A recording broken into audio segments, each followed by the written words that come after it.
Diálogos. Oferecimento. Diálogos da Educação. Adquira já o seu.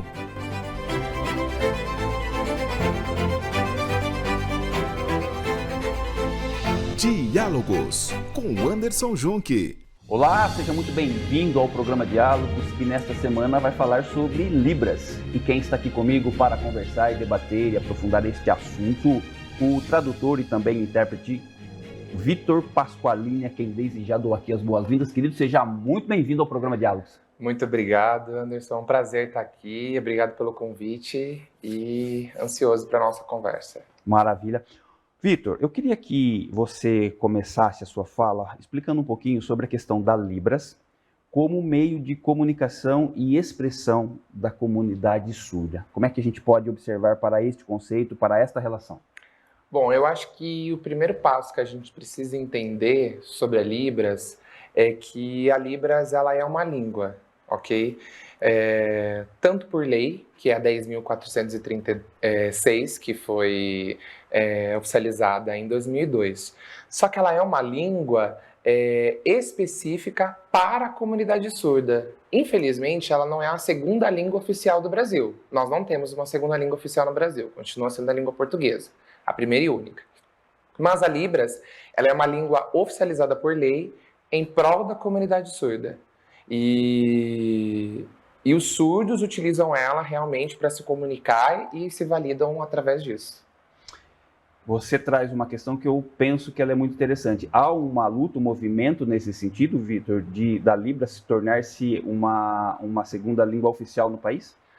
Não há. Até onde eu sei, não há uma luta para que ela se torne uma segunda língua, mas já houve um grande movimento, uns bons anos atrás, para que ela se tornasse uma língua e retirasse a ideia de que Libras é uma linguagem e transformasse ela realmente em língua. Porque, por lei, ela se tornou. E, na prática, ela já era. Entendeu? Então, tudo que por exemplo, uma língua oral, como português, inglês, espanhol, possui para se tornar uma língua, a Libras também possui. Ô Vitor, você desperta uma curiosidade. No seu entendimento, caso se tornasse uma segunda língua no país, como um profissional que é tradutor, quais os reflexos para a comunidade surda? Especialmente do ponto de vista do acolhimento, da acessibilidade, enfim. Seria gigantesco, principalmente as vantagens. Visto que ela se tornando uma segunda língua, nós teremos muitos ganhos em prol da comunidade surda e em prol da área profissional que embasa a comunidade surda também. Então, seria muito vantajoso e eu acho que assumiria um posicionamento até político dentro da sociedade. Que interessante. Sobre a questão da Libras, eu queria entender um pouquinho sobre o conhecimento dos sinais e da gramática. Como que ela é construída, Vitor? É construída e eu diria assim, ensinada, né? Sim, vamos lá. Normalmente as pessoas que não têm um conhecimento tão aprofundado na língua de sinais acham que a principal comunicação da Libras é pelas letras. Então nós temos o A, o B, o C, o D, até a letra Z. E acabam achando que para a gente conversar tem que fazer letras de cada palavra. Mas é totalmente diferente. Cada palavra que existe na língua portuguesa já existe um sinal equiparado para ser utilizado.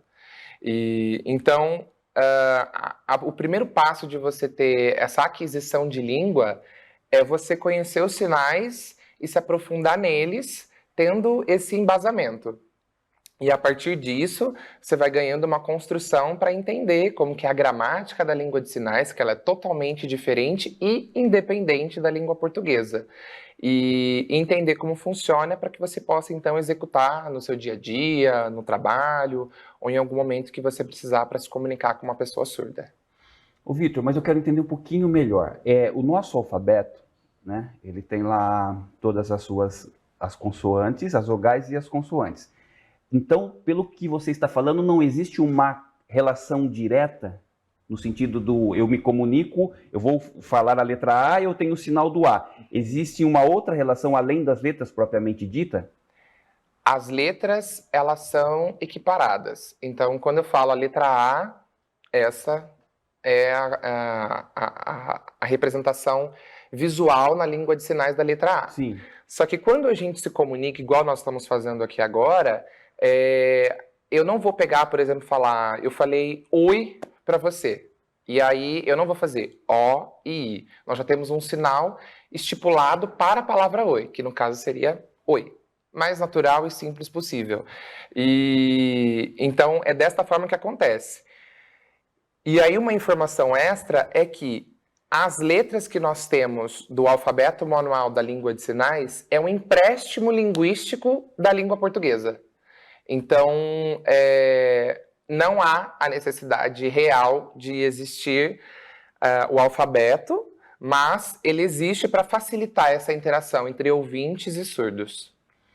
Então você está dizendo, e me perdoe se eu entendi errado, mas algumas palavras que elas são comumente utilizadas na língua portuguesa, elas não necessitam dessa tradução literal na perspectiva da letra. Existem sinais que já aceleram esse processo. Perfeitamente, é isso aí. Tanto que a gente não faz as letras daquela palavra, quanto que a verdadeira tradução e interpretação do português para Libras, ela acontece por meio de um contexto. Então eu preciso receber essa informação completa da língua portuguesa, entender essa frase, aonde ela quer chegar, para depois eu traduzir para Libras, pensando num contexto. Então não é uma coisa direta. Então não é cada palavra que eu ouço, eu pego um sinal e já ouço, né, e traduzo e coloco um sinal na língua de sinais.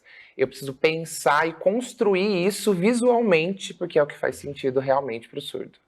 Aproveita essa sua fala, então, e detalhe um pouquinho melhor a questão dessa tradução simultânea, porque agora me gerou essa curiosidade, no sentido de receber a fala e pensar se eu vou usar uma tradução no sentido de exemplificar a letra com os sinais.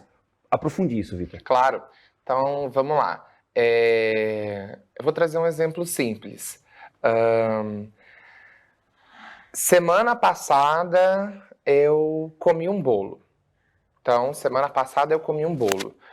Numa tradução literal, né, numa tradução ao pé da letra, o que a gente faria? A gente faria o sinal de semana, depois o sinal de passado, depois eu comi um bolo.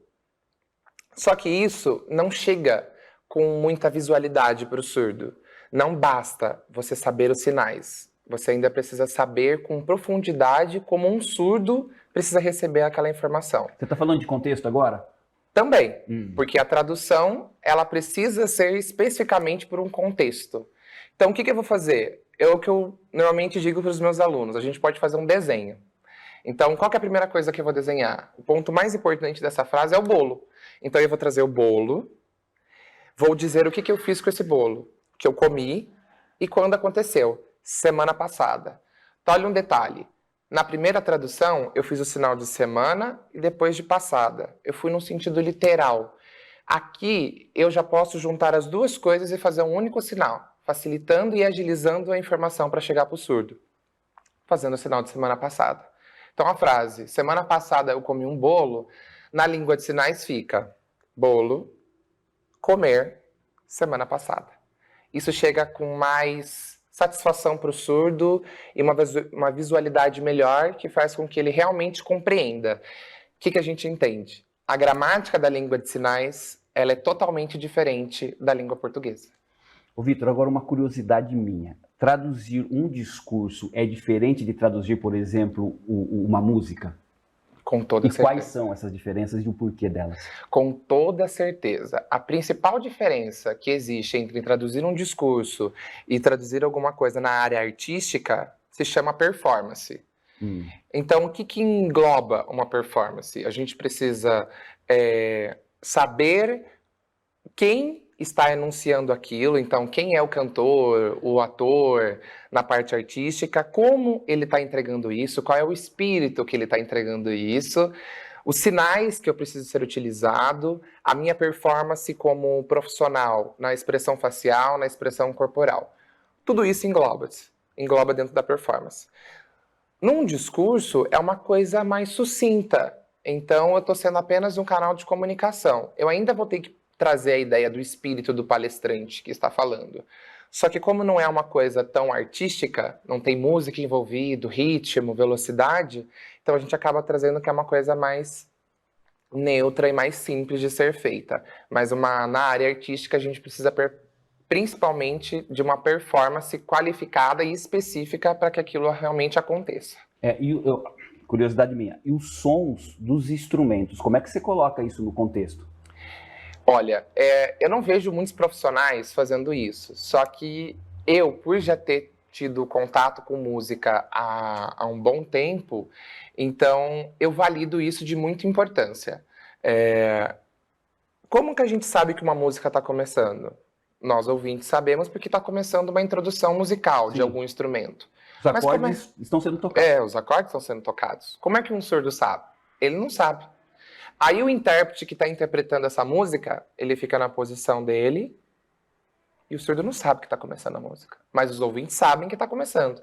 Então, a importância de você trazer os instrumentos que estão embasando, por exemplo, aquela música, é muito importante. Porque aí você já adianta para o surdo que vai vir uma música. E aí você pode tocar, por exemplo, um violão, um teclado, um violino, uma flauta. Tudo isso através de uma estratégia interpretativa que já existe dentro da língua de sinais, que se chama classificadores. Que aí a gente utiliza isso para trazer verdadeiramente a real inclusão do surdo naquela área. E não só transmitir o que está sendo cantado, mas no geral, no todo. O que entra também na ideia da performance do tradutor-intérprete. Que interessante. Eu queria entender uma coisa aqui, a Libras e a semelhança com outras línguas de sinais. Me parece que existe outras na Europa, na América. Como é que é isso, Vitor? Bom, vamos lá. Vamos começar aqui no nosso país. Libras é uma abreviação de Língua Brasileira de Sinais. Sim. Desta forma, a Libras é utilizada somente aqui no Brasil. Os demais países, como possuem as suas outras línguas orais, também possuem as suas outras línguas de sinais. Por quê? Uma língua, ela é um reflexo da cultura e da sociedade daquele local.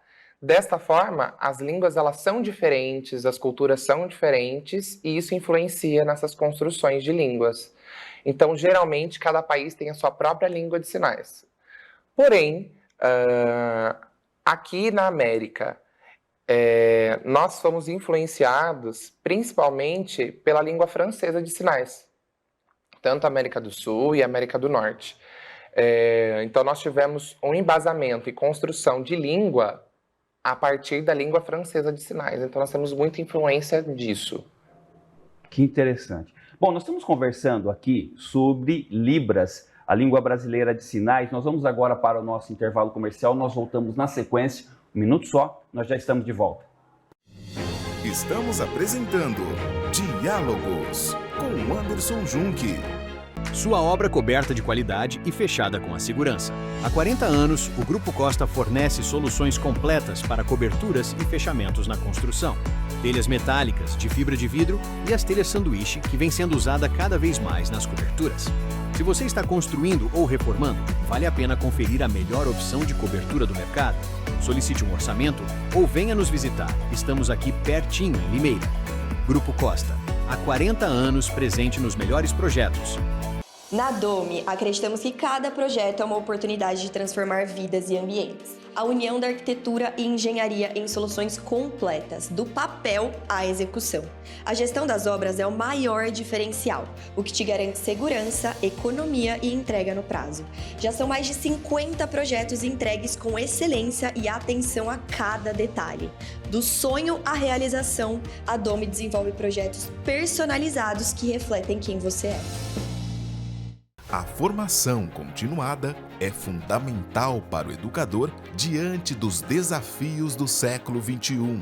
A pesquisadora em educação, Valéria Caetano da Silva Alvarenga, propõe uma reflexão humanizadora através da formação sobre a metodologia ludocriativa. Entre em contato agora mesmo pelo WhatsApp 34 99 648 3521. A MB Engenharia e Meio Ambiente está contratando para Limeira e região os seguintes profissionais: ajudante de jardinagem, operador de roçadeira, tratorista. As vagas estão abertas para os profissionais em geral e também são afirmativas para PCD. Os interessados deverão enviar currículo para daniele.rh@mbengenharia.com ou no WhatsApp 19 99597 1459. MB Engenharia e Meio Ambiente. Estamos apresentando Diálogos com Anderson Junque. Estamos de volta com o programa Diálogos, que nessa semana fala sobre Libras, né? A língua brasileira de sinais. E quem está aqui comigo conversando, debatendo e aprofundando esse assunto, o tradutor Vitor Pasqualini. Ô Vitor, nós conversamos no primeiro bloco sobre essa questão, mas eu quero fazer um recorte aqui sobre a existência de outras línguas de sinais, a ASI, e também a LIS, que é a linguagem indígena de sinais. Elas são diferentes e, se são diferentes, como são diferentes, partindo do referencial da Libras, né, que é a nossa língua, a língua brasileira? Sim, vamos lá. Como eu expliquei no bloco anterior, um pouquinho sobre as línguas de sinais no geral, né, Sim. no mundo. Porém, nós temos, como se fosse o inglês, que normalmente é utilizado quase que em todos os países, nós temos uma comunicação também que é utilizada em muitos países, principalmente quando acontecem congressos. Então, por exemplo, veio uma pessoa um surdo lá de Filipinas. A comunicação deles pode ser que seja específica, né, a língua de sinais lá daquele país, só que nós não temos tradutores tão qualificados e específicos assim da língua de Filipinas. Então, o que acontece? A gente acaba colocando o SI. O que significa o SI? São sinais internacionais. Observe que nessa sigla, sinais internacionais, a gente não tem língua e nem linguagem. Por quê? Ele não adentra nem a língua e nem a linguagem. O SI, os sinais internacionais, ele é como se fosse um apanhado geral. A gente pega um pouquinho, ele foi pego, né? Um pouquinho de cada língua de sinais existente e criou essa comunicação. Então, nesse congresso, por exemplo, dessa pessoa surda que veio de Filipinas, ele precisa saber esse SI e ele vai acompanhar a tradução de tudo o que está acontecendo nesse congresso através do SI, dos sinais internacionais. Então, é como se fosse uma língua mundial de sinais, mas não é considerado como língua e nem linguagem. Mas o profissional que estuda Libras, ele também tem disciplinas sobre a ASI ou não? Não. Ele vai precisar buscar isso por fora. Então, da mesma forma que as pessoas que não conhecem Libras, elas vêm até mim para estudar língua de sinais, elas vão precisar buscar um profissional qualificado também para aprender o SI ou a ASL, que é a língua americana de sinais, e assim por diante. No caso da língua americana de sinais, ela tem mais ou menos a mesma validação do inglês no mundo ou não? Não. Também é vale utilizado somente lá nos Estados Unidos. Língua americana de sinais é utilizado somente nos Estados Unidos. A mesma validação, como se fosse o inglês como uma língua mundial, é o SI, que é os sinais internacionais. Que interessante, mas ainda nós temos a língua indígena de sinais. Isso tem ganhado, acho que principalmente do ano passado para cá, uma grande abertura nas línguas indígenas de sinais.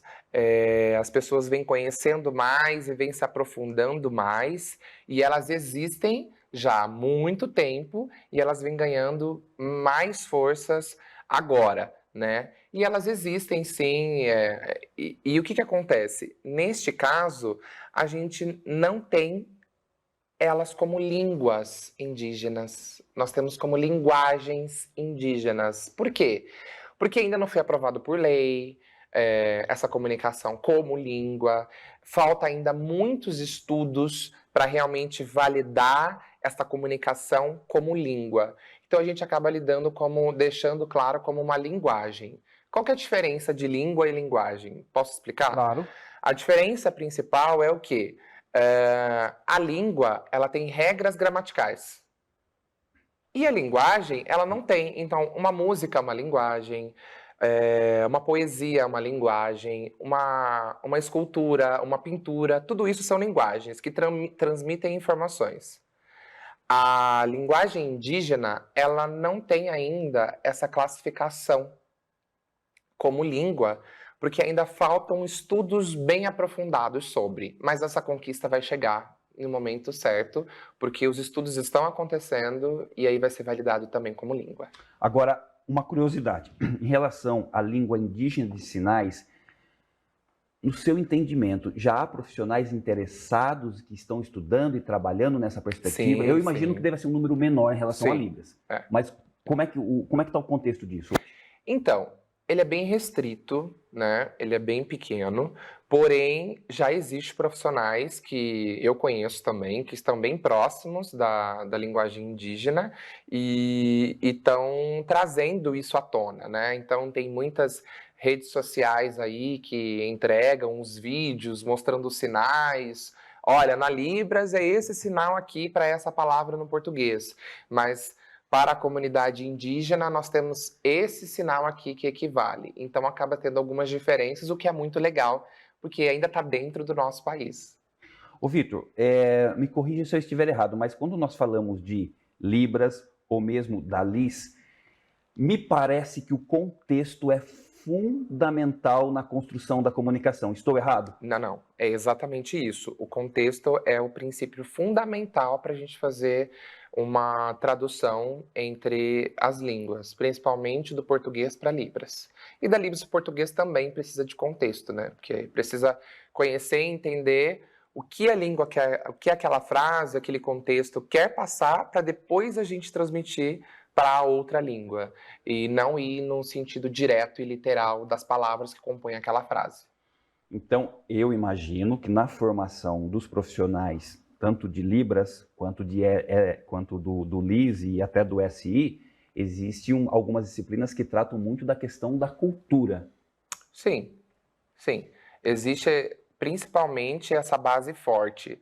Dentro de todos os módulos que eu aplico, que é do básico ao avançado, todas as primeiras aulas são conteúdos teóricos. Qual é o objetivo?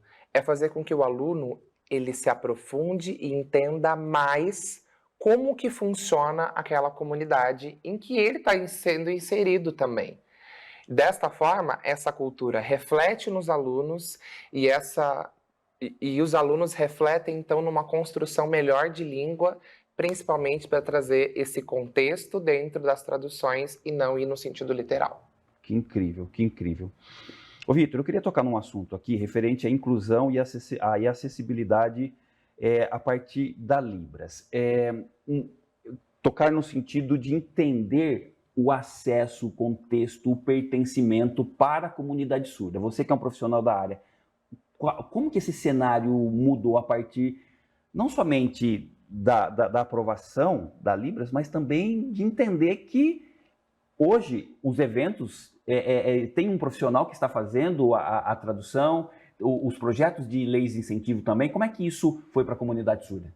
Então, a comunidade surda, ela sempre foi muito excluída da sociedade geral, que somos nossos ouvintes, né? Então, eles acabaram criando a sua própria comunidade. Por isso que quando a gente vai se referir às pessoas surdas, a gente fala comunidade surda.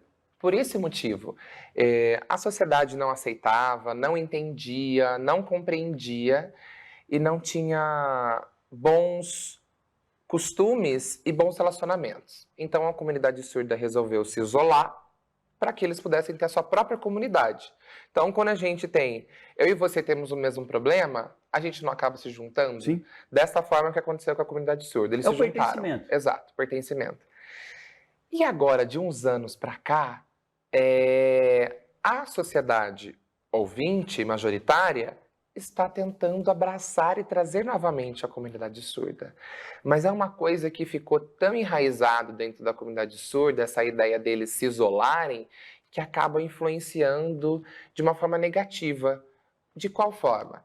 Os eventos que eu participo, shows, teatros, etc., tudo da parte artística, às vezes não acaba tendo uma boa quantidade de pessoas surdas para ir participar. por exemplo, para assistir e apreciar. Por quê? Não está dentro da cultura da comunidade surda pertencer a esses espaços, porque eles nunca puderam pertencer antes. Agora que eles podem, eles ainda não se sentem pertencentes. Então, o que muitos produtores de projetos e eventos acabam sempre se queixando para mim. Poxa, nem veio uma quantidade significativa de pessoas surdas apreciar a nossa peça de teatro, o nosso musical, a nossa música, a nossa apresentação. Por quê, Victor? E aí eu falo, olha, por esse motivo que eu acabei de explicar para você. E aí ele fala, olha, precisa ter paciência, precisa ter calma, porque isso vai acontecer em algum momento, né? Então não adianta a gente forçar. Agora, essa sociedade que foi expulsa da nossa sociedade, excluída, ela ser retomada de uma forma tão brusca assim, né? Então, desta forma. Mas falando sobre inclusão, né, e acessibilidade, atualmente nós temos as inclusões e acessibilidades. Os dois, eles estão numa linha muito, muito tênue, ok? Mas na maioria das vezes nós temos uma falsa inclusão. Infelizmente, preciso dizer isso, mas é a verdade. E ela precisa ser dita. Colocar o seu filho surdo dentro de uma escola, onde o professor principal da sala de aula, ele não sabe língua de sinais, isso não é uma verdadeira inclusão. Calma que isso não é culpa do professor. Isso é culpa realmente do que foi passado para ele, o que foi direcionado para esse professor. Ah, mas tem um intérprete de Libras dentro da sala de aula. Mas isso não é suficiente. Não é suficiente. A gente precisa de escolas bilíngues, onde os professores realmente qualificados para aquela profissão, eles tenham realmente um conhecimento e um aprofundamento da língua de sinais e possam ministrar as línguas de sinais, ministrar os demais conteúdos, história, geografia, língua portuguesa, matemática, utilizando a língua de sinais. Isso seria uma verdadeira inclusão, mas isso não acontece. Então, nós temos os intérpretes na sala de aula para sanar um pouco dessa defasagem que acontece, principalmente dessa falta de acessibilidade comunicacional. Então, a acessibilidade, ela anda muito junto, né, nessa ideia de... E aí a gente precisa pensar com mais calma e trazer realmente como que nós vamos englobar a pessoa surda dentro da nossa sociedade. E nós, infelizmente, não estamos preparados para receber. Existem ainda muitas barreiras atitudinal, arquitetônicas e comunicacionais, principalmente. Quantas pessoas ao seu redor, na onde você trabalha, na onde você vive, conhecem língua de sinais? Tenho certeza que pouquíssimas. Entendeu? Então, desta forma, a gente já tem uma grandíssima barreira, que é a comunicacional. Como que um surdo ele vai para o hospital? Sendo que lá, independente, privado ou público, ele não tem acessibilidade. Não tem um profissional qualificado lá, ou um intérprete de Libras. Então, a gente acaba esbarrando muito nessa ideia. Inclusão e acessibilidade. A gente tem inclusão, mas e a verdadeira acessibilidade? Você tem? Então, é uma linha tênue entre os dois, mas eles andam juntos e eles precisam ser pensados juntos para que realmente essa sociedade, a comunidade surda, eles possam se sentir verdadeiramente pertencentes dentro da nossa sociedade. Deixa eu fazer uma pergunta em cima disso que você acabou de falar. Quando você olha para a linha do tempo, passado, presente que nós estamos vivendo agora e o futuro, quando você olha para o futuro, você olha numa perspectiva positiva ou nem tanto? Positiva. Sim, positiva porque nós já tivemos muitos ganhos do passado até aqui. Só para você ter uma ideia, no passado nós tivemos 80 anos em que a Libras foi proibida mundialmente. Então a perda foi gigantesca para uma construção e melhoria de língua e de comunidade surda mundialmente. Não estou nem me referindo só ao Brasil. Então, o que acontece? Na minha visão, do passado comparado com o presente, nós tivemos muitos ganhos. Do presente para o futuro, nós vamos ter mais ainda, porque as pesquisas não param, os estudiosos não param, os profissionais não param e a comunidade surda ela continua ativa mesmo depois de tantas perdas e declínios que já aconteceu no passado. Tá, mas eu quero aproveitar então essa sua fala e te perguntar, na questão do pertencimento, esse despertar da comunidade surda também está evoluindo? Sim, o despertar da comunidade surda também está evoluindo. Então, mesmo que um evento ele aconteça, um evento artístico, ele aconteça, e o produtor desse evento, ele não coloque acessibilidade, ou que ele coloque e não tenha uma pessoa surda, se não tiver acessibilidade, a comunidade surda vai brigar por isso. Porque independente se tem ou se não tem público, precisa existir acessibilidade. Hoje o nosso país, ele tem esse pensamento maior, um pensamento melhor em relação a isso. Vou fazer um evento, vou participar de alguma coisa, precisa ter acessibilidade em Libras. Isso aconteceu, acho que principalmente, esse ganho aconteceu principalmente por causa dos projetos de leis, principalmente da parte artística. Então a gente acabava vendo o intérprete de Libras nos telões, com interpretação presencial, e a gente acabou validando mais ainda a importância deles nas demais áreas da sociedade também. Então, a luta ela vai continuar, tanto dos profissionais quanto da comunidade surda, para que a acessibilidade e a inclusão possa realmente acontecer. Perfeito. Vitor, eu sempre reservo, então, um pensamento de uma grande autoridade no assunto para que o meu convidado comente a fala. E para você eu reservei uma fala de Nelson Mandela, eu vou abrir aspas para o Nelson Mandela e depois então eu vou pedir o teu comentário. Abrindo aspas para o Nelson Mandela, ele vai dizer o seguinte: negar às pessoas os seus direitos humanos é desafiar a sua própria humanidade, fecha aspas. Comente por gentileza a fala de Nelson Mandela. Isso já aconteceu, continua acontecendo, infelizmente vai acontecer ainda. Negar a humanidade de uma pessoa por ela ser diferente do que o padrão da sociedade prega, aconteceu principalmente com a comunidade surda, lá no início. Então, muitos povos não validavam a importância de uma pessoa por ela ser surda. Às vezes, quando descobrissem que a criança que nasceu ela era surda, ela era sacrificada em alguns povos, não tinha validade. Em muitas comunidades e sociedades, a pessoa surda ela não era considerada nem humana de fato. Não podia casar, não podia votar, não podia trabalhar. Então, essa frase ela fala muito sobre o que já aconteceu e que continua acontecendo. E que, infelizmente, acho que no futuro ainda há de acontecer.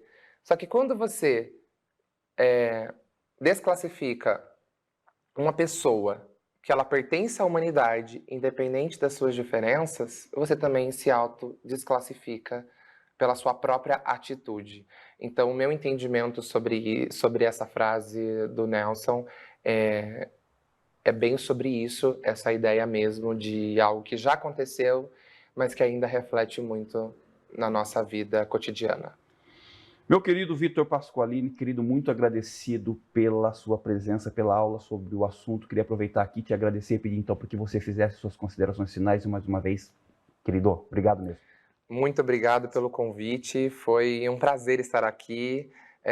Eu amo falar sobre língua de sinais, porque é o que eu vivo, é o que eu respiro.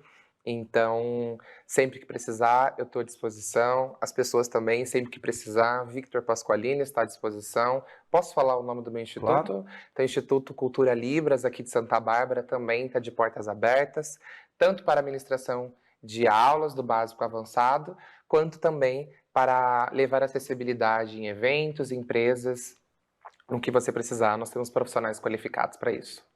Muito obrigado por tudo. Obrigado, meu querido. Saúde e paz. Saúde. Você assistiu aqui mais uma edição do programa Diálogos, que nessa semana falou sobre Libras. Quem esteve comigo aqui conversando, debatendo e aprofundando esse assunto, o profissional Vitor Pasqualini, tradutor e intérprete. Fique atento aos nossos canais para receber outros conteúdos. Um forte abraço para você e até mais.